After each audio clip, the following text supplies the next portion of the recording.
യാത്രക്കിടയിൽ ഒട്ടകക്കാരൻ ഇങ്ങനെ വിളിച്ചു പറയാണ്, പകൽ സമയത്ത് യാത്ര കുറച്ചും കൂടി വേഗത്തിലാക്കി നമ്മുടെ പ്രശ്നത്തിനുള്ള പരിഹാരവും എനിക്ക് കാണാം.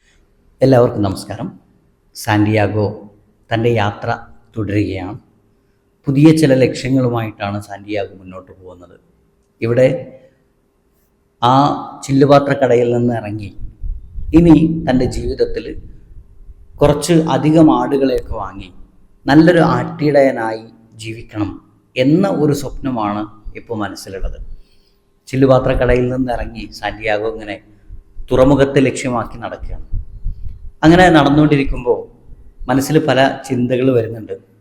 ആ ചിന്തകളിൽ അവൻ മെഷിഡേക്ക് രാജാവിനെക്കുറിച്ചും ചില്ലുപാത്രക്കടയിലെ മുതലാളിയെക്കുറിച്ചും അങ്ങനെ പലതും ചിന്തിച്ചുകൊണ്ട് അവനിങ്ങനെ തുറമുഖത്തോട് അടുക്കുമ്പോൾ അവന് ദാഹം വരികയാണ്. കുറച്ച് ചായ കുടിക്കണമെന്ന് തോന്നുക. അങ്ങനെ അവൻ അടുത്ത് കണ്ട ഒരു ചായക്കടയിലേക്ക് കയറുന്നു. അവിടെ കയറിയപ്പോഴാണ് അവൻ മനസ്സിലാക്കുന്നത്, ഇത് മുമ്പ് അവൻ വന്നിറങ്ങിയപ്പോൾ ആദ്യമായി കയറിയ കട തന്നെയാണ്. തൻ്റെ ജീവിതത്തിൽ വലിയ ഒരു പ്രതിസന്ധിയിലേക്ക് തന്നെ തള്ളിയിട്ട, തൻ്റെ ഭാഷ സംസാരിക്കുന്ന ആളെ പരിചയപ്പെട്ട സ്ഥലമാണ്. അവൻ ആ കടയിലേക്ക് കയറി കടക്കാരനോട് കാര്യങ്ങൾ സംസാരിച്ചു. കടക്കാരൻ അവനെ ഓർമ്മയുണ്ടോയെന്ന് അവനൊന്ന് നോക്കുകയും ചെയ്തു. അവിടെ ഇരുന്നിട്ട് അവൻ ചായ കുടിച്ചു. ചായ കുടിച്ചുകൊണ്ടിരിക്കുമ്പോൾ അവൻ്റെ മനസ്സിലിങ്ങനെ ചിന്തകൾ മാറി മറിയാണ്. ജീവിതത്തിൽ വലിയൊരു സ്വപ്നവുമായിട്ട് ഇറങ്ങിത്തിരിച്ചവനാണ് ഞാനിപ്പോൾ ആ വലിയ സ്വപ്നം വിട്ടേച്ച് പോവുകയാണ്.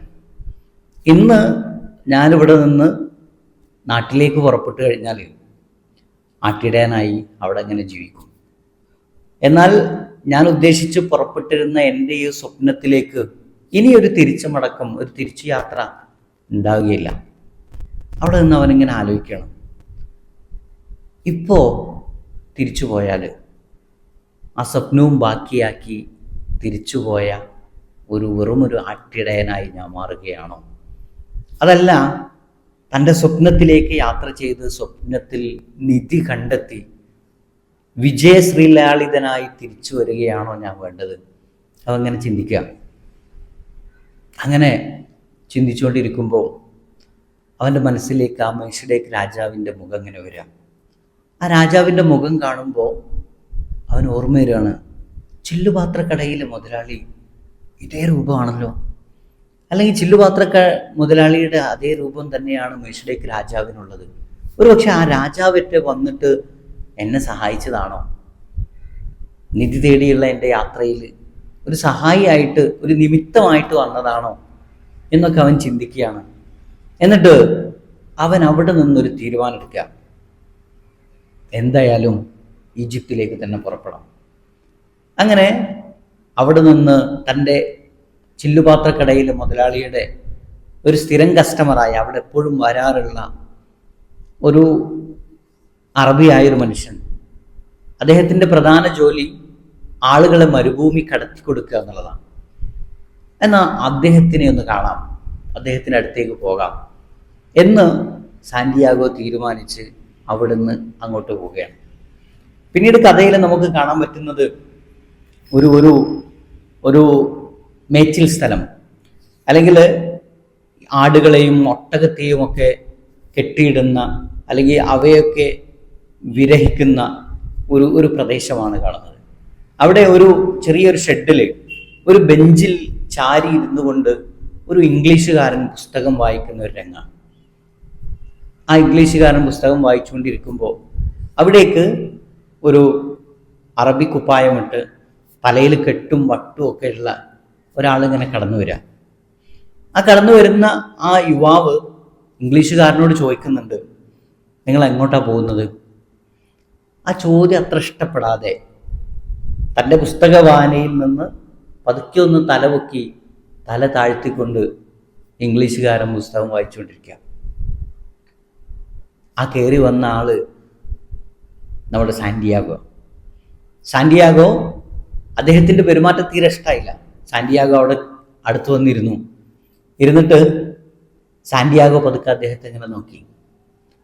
പെട്ടെന്ന് സാന്റിയാഗോയുടെ മനസ്സിലിങ്ങനെ ഓർമ്മ വരികയാണ്, ഇതുപോലൊരു സാഹചര്യം തൻ്റെ ജീവിതത്തിലും കഴിഞ്ഞല്ലോ. മേഷിലേക്ക് രാജാവ് വന്നിരുന്ന സമയത്ത് അയാളോടൊരു താല്പര്യമില്ലാതെ, ഒരു ഇഷ്ടമല്ലാതെയാണ് ഞാനിരുന്നത്. അതേ ഒരവസ്ഥയാണ് ഇപ്പോൾ ഇംഗ്ലീഷുകാരനും ഉണ്ടായിരുന്നത്. അങ്ങനെ സാന്റിയാഗോ തൻ്റെ കയ്യിലുള്ള ഒരു പുസ്തകം എടുത്ത് അതൊക്കെ ഇങ്ങനെ മറച്ചു നോക്കി. സാന്റിയാഗോ പുസ്തകം വായിക്കുന്നത് ഇംഗ്ലീഷുകാരൻ ശ്രദ്ധിക്കുന്നുണ്ട്. പിന്നെ സാന്റിയാഗോ തൻ്റെ ബാഗിൽ നിന്ന് യുറൈൻ തെമീം എന്ന 2 കല്ലുകൾ ഇങ്ങനെ എടുത്തു നോക്കി. പെട്ടെന്ന് ഇംഗ്ലീഷുകാരൻ്റെ നോട്ടം ഈ കല്ലുകളിലേക്കായി. ഇത് കണ്ട് സാന്റിയാഗോ പെട്ടെന്ന് ആ കല്ല് എടുത്തു വെക്കുന്നുണ്ട്.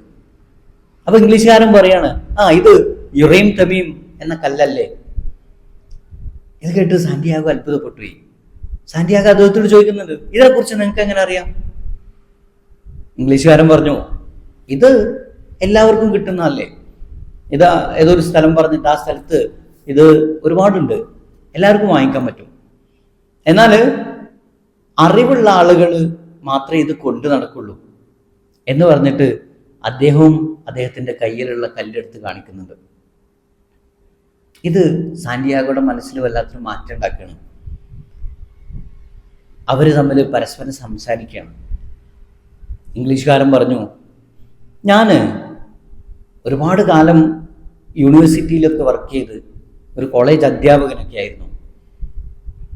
അവിടെ നിന്ന് അതൊക്കെ ഒഴിവാക്കിയിട്ട് ഞാനിപ്പോൾ ഒരു യാത്രയിലാണ്. യാത്ര എന്ന് പറഞ്ഞാൽ ഞാൻ ആൽക്കമിസ്റ്റിനെ തേടിക്കൊണ്ട് യാത്ര ചെയ്യാം. ആൽക്കമിസ്റ്റ് എന്ന് പറഞ്ഞാൽ പ്രപഞ്ചത്തിന് ഒരു പ്രാപഞ്ചികമായ ഒരു ഭാഷയുണ്ട്, ഒരു സാർവലൗകികമായ ഒരു ഭാഷയുണ്ട്. ആ ഭാഷ അറിയുന്ന ചില ആളുകളുണ്ട്. ആ ആളുകളെയാണ് ആൽക്കമിസ്റ്റ് എന്ന് പറയാം. അവർക്ക് കുറേ പ്രത്യേകതകളുണ്ട്.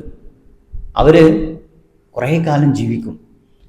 ഏതൊരു താന്ന ലോഹത്തെയും സ്വർണമാക്കി മാറ്റാനുള്ള വിദ്യകൾ അവരുടെ കയ്യിലുണ്ട്.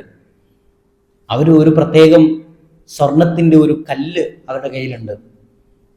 ആ കല്ലിനെ കുറിച്ച് പല ഭാഷകളിലും പല രൂപത്തിലും പറയും. മലയാളത്തിൽ ചിന്താമണി എന്ന് അതിന് പറയാം. ഫിലോസഫേഴ്സ് സ്റ്റോൺ എന്ന് ഇംഗ്ലീഷിൽ പറയുന്ന ആ ഒരു കല്ലിനെ കുറിച്ച് ഇംഗ്ലീഷുകാരെങ്ങനെ പറയാം. അങ്ങനെ അവർ സംസാരിച്ചുകൊണ്ടിരിക്കുന്ന ഇടയിൽ ആ യാത്രാ സംഘത്തിൻ്റെ അല്ലെങ്കിൽ ആ ഒട്ടകങ്ങളെ കൊണ്ടുപോകുന്ന ആ ഒരു മുതലാളി അവിടേക്ക് വരികയാണ്. മുതലാളി പറയുന്നുണ്ട്, ഒരു യാത്രാ സംഘം ഇപ്പോൾ പുറപ്പെടുകയാണ്, നിങ്ങൾക്ക് അതിൽ പോകാമെന്ന് പറഞ്ഞു.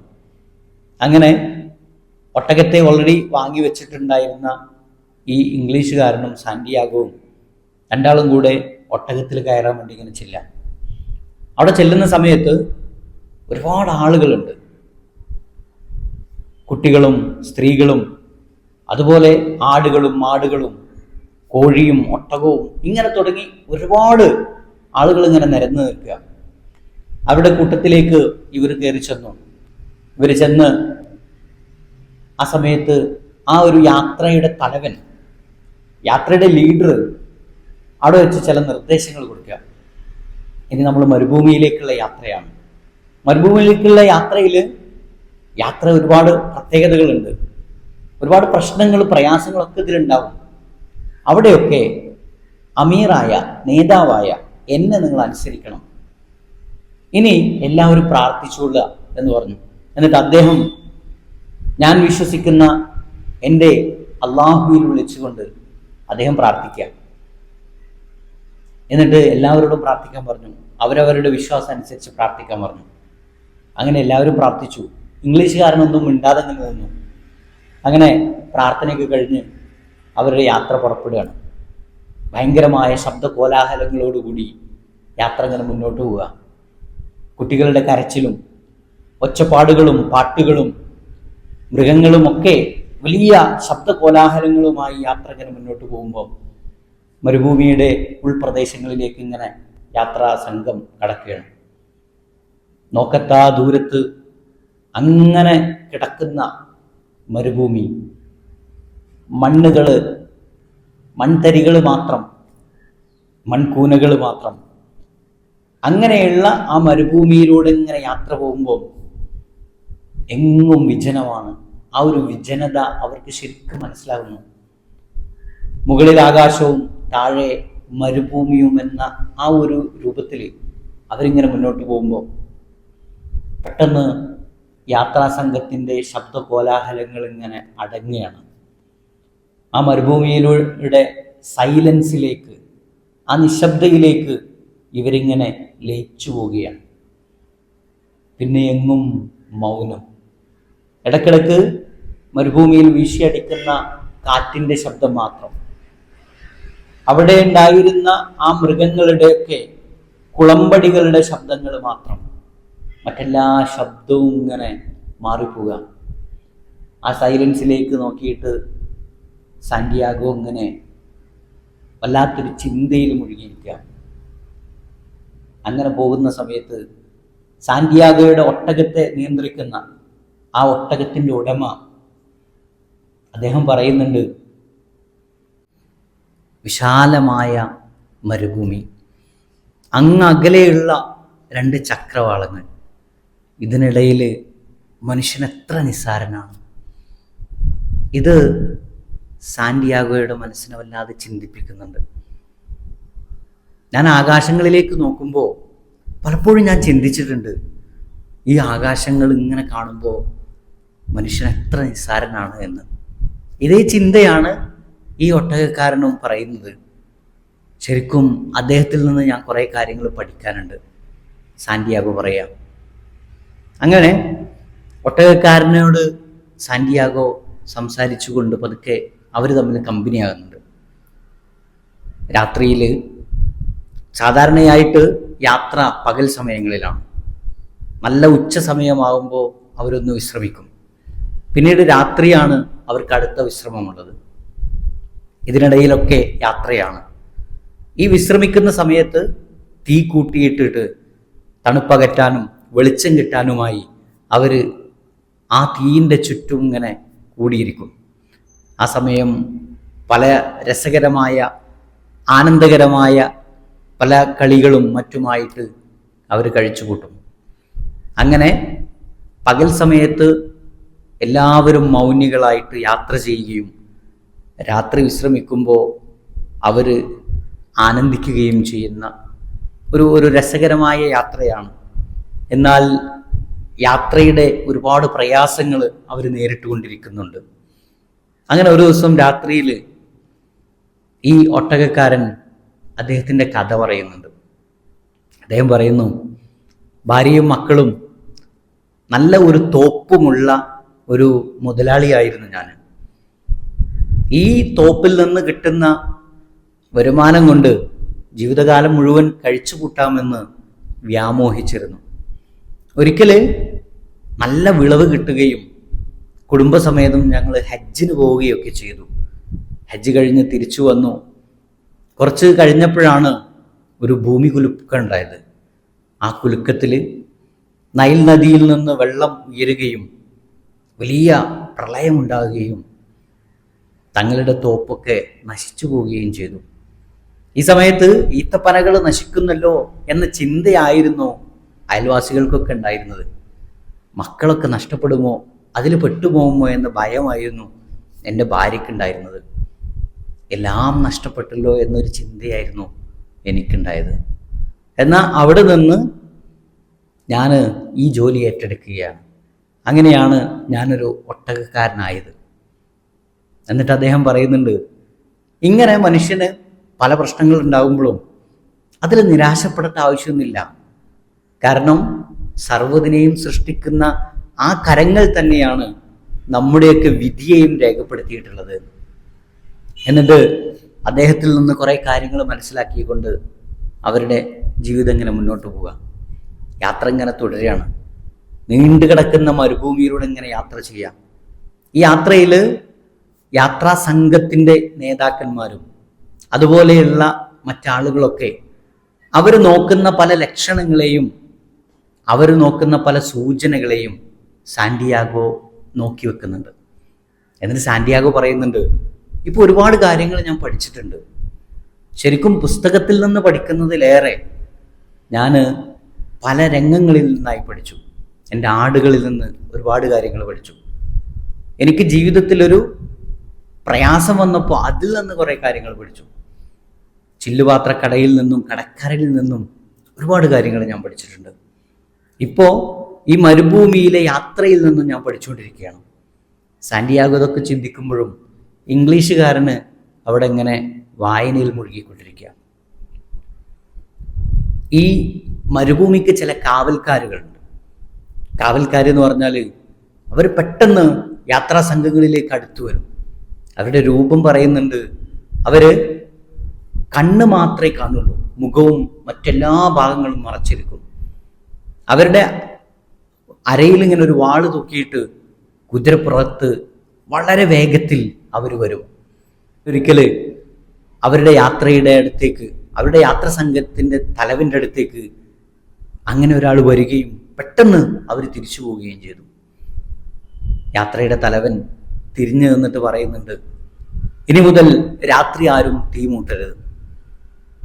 യാത്രക്ക് ചില തീരുമാനങ്ങളുണ്ട്.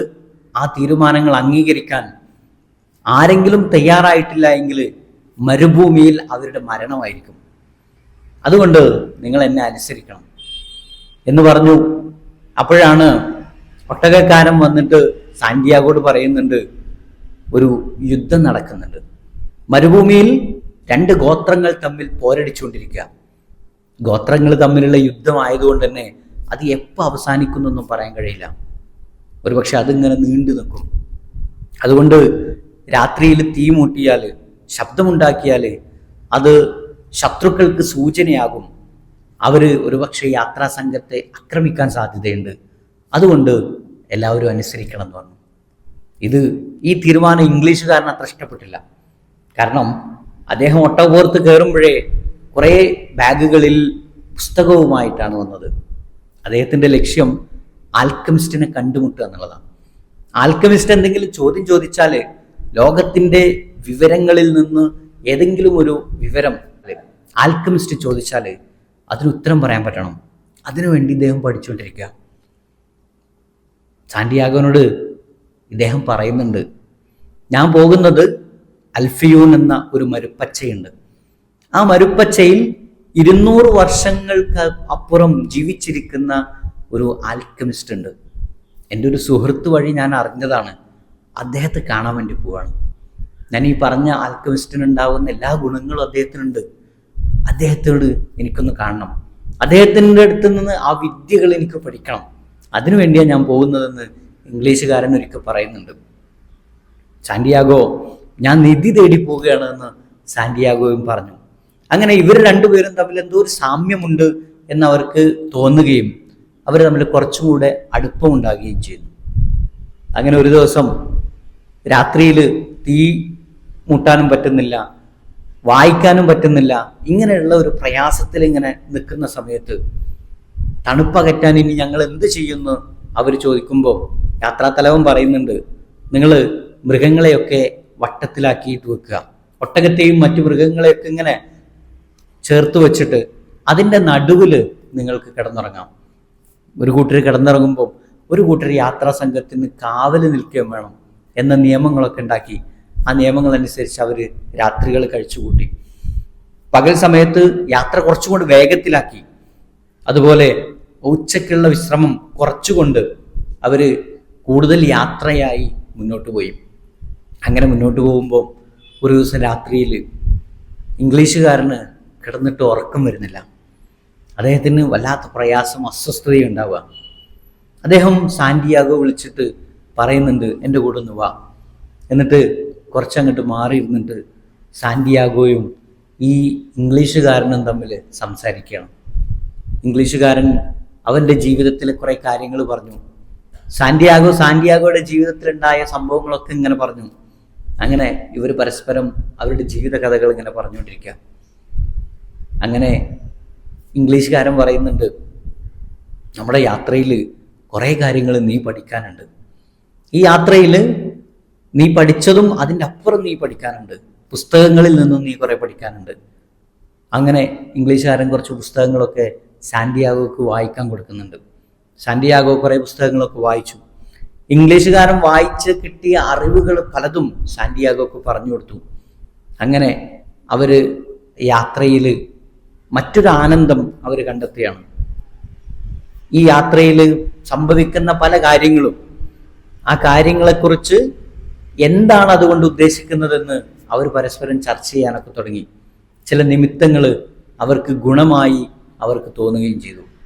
അങ്ങനെ അവരുടെ ചർച്ച ഇങ്ങനെ മുന്നോട്ട് പോവുക. അതിനിടക്ക് സാന്റിയാഗോ ചിന്തിക്കുന്നുണ്ട്, എന്താ എല്ലാവരും എന്നോട് ഇങ്ങനെ പറയുന്നത്? എല്ലാവരുടെ ജീവിത പ്രശ്നങ്ങളും എന്നോട് പറയുന്നത് എന്തിനാ? ചില്ലുപാത്രക്കടയിലെ മുതലാളി അദ്ദേഹത്തിൻ്റെ പ്രയാസങ്ങൾ അദ്ദേഹം കുറേ പറഞ്ഞു. അതേപോലെ തന്നെ ഇദ്ദേഹം ഇംഗ്ലീഷുകാരനെ കണ്ടുപിട്ടിയപ്പോൾ ഇംഗ്ലീഷുകാരനും പരാതി പറയാണ്. അതിനു മുമ്പ് ഒട്ടകക്കാരൻ അദ്ദേഹവും സാന്റിയാഗോയോട് കുറേ പ്രശ്നങ്ങളും പരാതികളൊക്കെ പറഞ്ഞു. അപ്പോൾ സാന്റിയാഗോ ഇങ്ങനെ ചിന്തിക്കുകയാണ്, എന്തുകൊണ്ടാണ് എല്ലാവരും എന്നോട് ഇങ്ങനെ പറയുന്നത്? സാന്റിയാഗോ മനസ്സിലാക്കുകയാണ്, എനിക്ക് കുറച്ചൊക്കെ പ്രാപഞ്ചികമായ ഭാഷ മനസ്സിലായി തുടങ്ങിയിട്ടുണ്ട്. ചില സൂചനകളൊക്കെ കാണുമ്പോൾ അതെന്താണെന്ന് എനിക്ക് മനസ്സിലാക്കാൻ പറ്റുന്നുണ്ട്. മാത്രമല്ല, മറ്റുള്ളവരുടെ പ്രശ്നങ്ങളിൽ നമ്മുടെ പ്രശ്നത്തിനുള്ള പരിഹാരവും എനിക്ക് കാണാൻ പറ്റുന്നുണ്ട്. അതുകൊണ്ട് മറ്റുള്ളവർ പറയുമ്പോൾ അത് കേൾക്കുന്നത് കൊണ്ട് എനിക്ക് പ്രയാസമില്ല എന്ന് സാന്റിയാഗോ തിരിച്ചറിയാണ്. നമ്മുടെയൊക്കെ ജീവിതത്തിൽ ഒരുപാട് ആളുകൾ അവരുടെ മനസ്സിൻ്റെ പ്രയാസം കൊണ്ട് നടക്കുന്ന ആളുകളുണ്ട്. ഈ പ്രയാസം ആരോടെങ്കിലും ഒന്ന് പറഞ്ഞാൽ കുറച്ചൊരാശ്വാസം കിട്ടുമെന്ന് ചിന്തിക്കുന്ന ആളുകൾ, അവരൊരു പക്ഷേ അവരുടെ പ്രയാസങ്ങൾ നമ്മോട് പറയുമ്പോൾ ഇതൊക്കെ എന്തിനാ എന്നോട് പറയുന്നതെന്ന് നമുക്ക് തോന്നിയേക്കാം. അത് അവർക്കൊരു റിലീഫ് കിട്ടുകയും അതോടൊപ്പം തന്നെ നമ്മുടെ പ്രശ്നങ്ങളിൽ അത് പരിഹാരമുണ്ടാക്കുകയും ചെയ്യും എന്ന് മനസ്സിലാക്കുക. അടുത്ത വീഡിയോയിൽ ബാക്കി കഥയുമായി നമുക്ക് മുന്നോട്ട് പോകാം. Okay, thank you.